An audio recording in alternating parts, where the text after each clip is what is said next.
Currently, we have begun to see the descent of some very dangerous ways of thinking, ones in which subordinates others and hurts those who do not deserve it. People are beginning to fall victim to these very dogmatic beliefs, which induce an inclination towards the hate of others because, unfortunately, it is all they have known. It is rare that hate is not a taught behavior, or it comes from a long ancestry where the hate of other people and the subordination of others becomes normal within a lineage's history. In fact, a large sum of psychology proves and qualifies the claim that hate is a learned behavior. That people who practice hate in its varying forms are that way because they were raised believing that was how life is and how life ought to be. While yes, it is also normal for us to want to create communities and yearn for a sense of belonging, sometimes at the expense of leaving out others, still, hate is not natural. The oppressive behaviors exhibited by these people who practice hate are generally taught. And unfortunately for us, we are forced to suffer the consequences as we come face with hate. But in the face of hate, what do we do? It is very easy to look at these people and shun them from our lives and meet their hate with hate. It is very easy to talk down on these people and view them as lesser in their minds and hearts as they do to others, but even that is dangerous. I can already hear the voice going off in your head saying something along the lines of, well, they deserve it. Treat others as you want to be treated. This phrase, while good for young children, is not necessarily nothing we should live our life around. And the reason why? Because we must not fall to their level. We have all been raised in abundance of households with varying attitudes, behaviors, and perspectives on life subsequently. No matter how much we may like where we come from, we all grew somewhere. Sometimes we spend our whole entire lives running from our past, other times living in it. But no matter where we grew up, it has also been proven that our past, especially that lived in youth, has a large impact on us and who we become as people. And we often have grace for those who have lived a hard life, with trauma and tribulations too great to endure, and rightfully so. But then we turn an eye to those who have lived a life in which we have stigmatized, the ones where hate was passed down. I have often wondered why this is. It is one of the strangest paradoxes to me, where we can acknowledge that these people are the ones down the most in their humanity, but we beat it out further and we dwindle it more by beating it out more. We not only just stigmatize where they came from and their behaviors, but also who they are in the core of their hearts.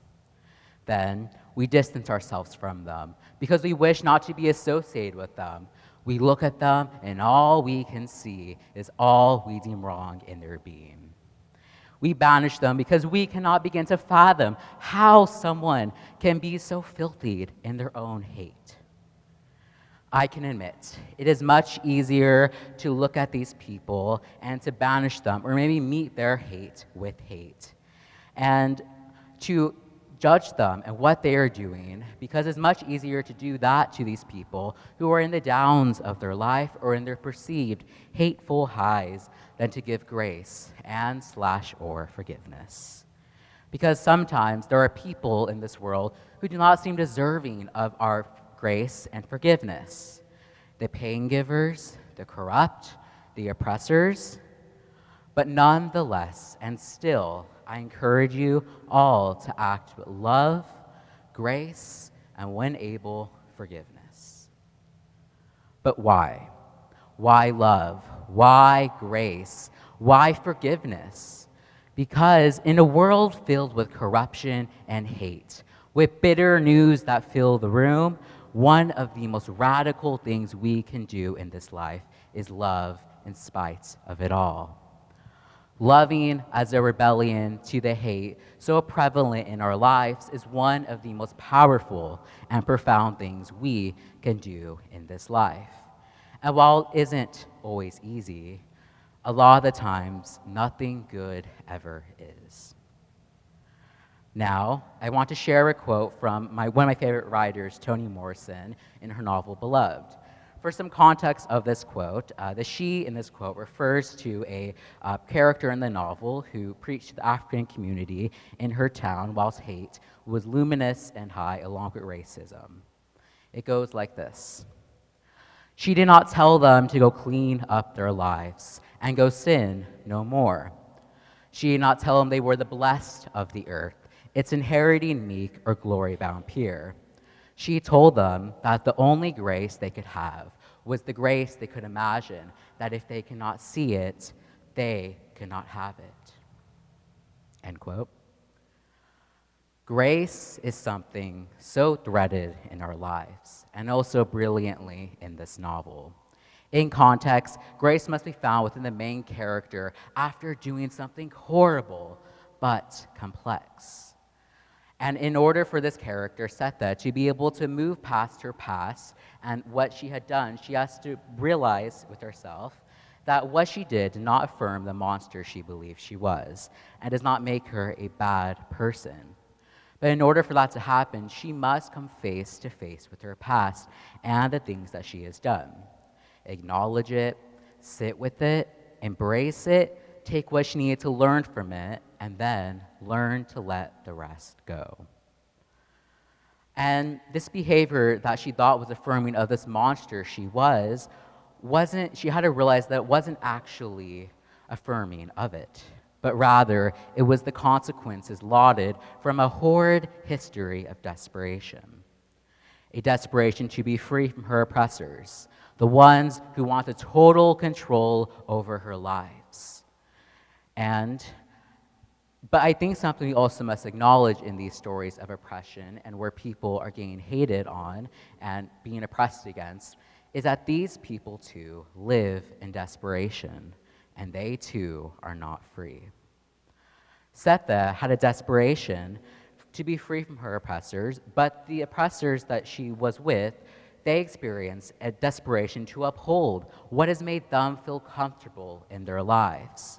The desperation to uphold what makes them feel higher in their lives, and also the desperation to uphold what has held captive their mind's freedom to breach past these ways of hateful thinking. And like Sethe, I believe, or rather know, that in order for these people to be able to move past these frameworks and safety nets, they too must come face to face with their past and exit and try to breach past these pedestals which they have made for themselves, which have made them feel comfortable in their lives. But this can only really be achieved when you allow these people to reflect.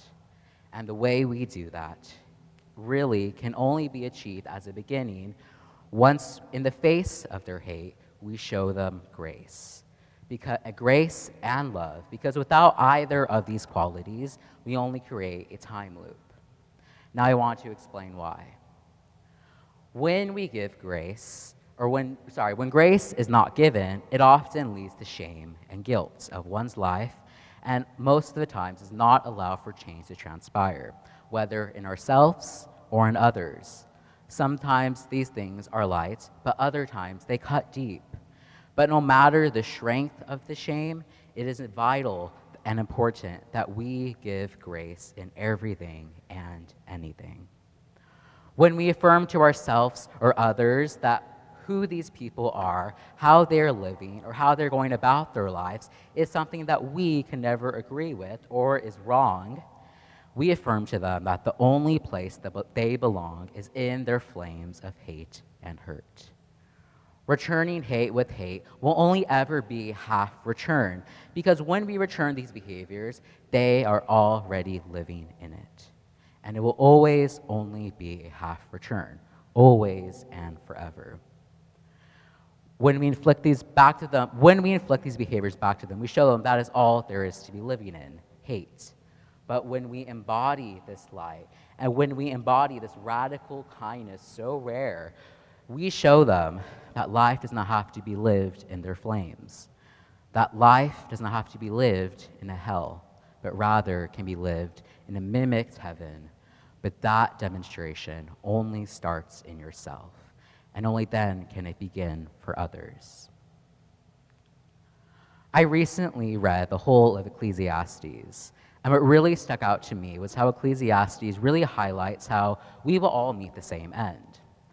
Among many other teachings, it shows us that behaviors that we exhibit that are not of God are what is called a chasing of the wind, or a fool's errand, or something without meaning.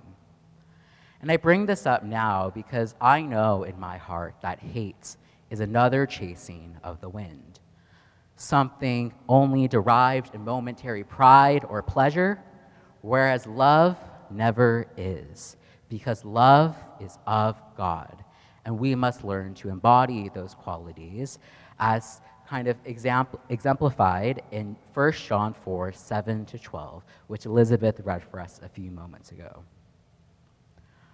Love will always prevail hate, because love exceeds everything. But now, you're likely asking yourself the question of, the majority of your sermon or speech was focused on grace, not love. The scripture you chose today was even about love. It wasn't about grace. So why in the world did you decide to focus on grace of all things today? Because grace is in love. And I think we often forget that love is much more than how we view it on the surface, and is not just encompassed by, those love language tests we may take from time to time, but rather love is encompassed by so many other things. And some of these things we even may often dismiss, like grace and like forgiveness. Love is not just a likeliness to another person, and nor is it something that we should just take for granted. And a thing that love demands, in spite of everything, is that we love people as they are, and that we accept them for where they have come and their own life's journey. And as Jesus followers and God followers, we still must love them anyway, even when we may not agree with what they're doing, even when it may be hard to love them, because love demands that we love, even when it may be hard. This does not mean you have to excuse everything and anything any person ever does, but it instead calls for us to look at these behaviors and these people and to not judge them or shun them from our lives, but try to understand where this might have come from and how we can help them in their own faith and personal journeys. Love does not mean you have to be buddy-buddy with these people either, but especially those who you don't agree with or those who have hurt you, but it does ensure giving those people grace, and maybe even, when the time allows and when you are ready, forgiveness. Because sometimes the strongest form of love lies within the silence of understanding, in letting go, but never hating their hearts, as they hurt too. Everyone will meet the same end. We can stay trapped chasing the wind, or we can devote ourselves to being righteous and good people and embodying these God-like qualities and this light, even in the face of hate. So now I ask you the bold question in closing in the end of things, would you rather be remembered and judged as someone who lived like them, or someone who lived in spite of their behaviors? Thank you.